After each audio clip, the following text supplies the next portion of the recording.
Dans quelques jours, Dylan Thierry et Benjamin Samar vont s'affronter lors d'un combat de boxe anglaise. La date de leur affrontement sur un ring a été fixée au mercredi 6 avril prochain au Palais des Sports de Marseille. Depuis l'annonce de leur match, les deux candidats de télé-réalité s'entraînent dur pour le grand jour. Ils ont malgré tout eu le temps d'accorder une interview à nos confrères de Public, parue ce vendredi 1er avril 2022. Lors de cet entretien en duo, Dylan Thierry a notamment eu l'opportunité d'évoquer sa jeunesse difficile marquée par de la violence familiale. J'ai été battu pendant plusieurs années par mon beau-père, et je ne garde une certaine colère.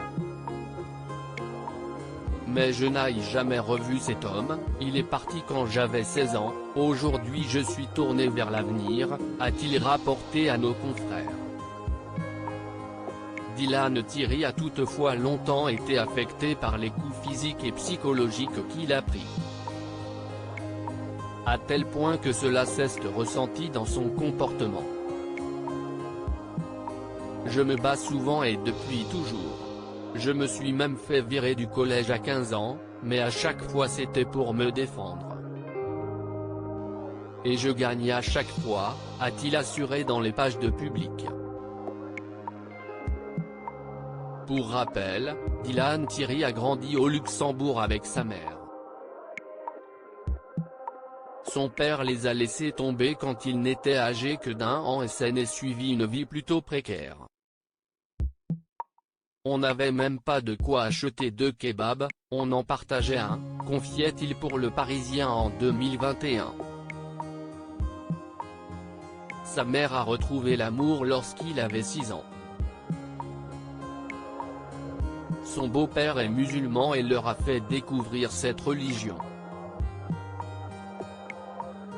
De cette période, Dylan se souvient qu'il n'y avait plus de salami dans la cuisine.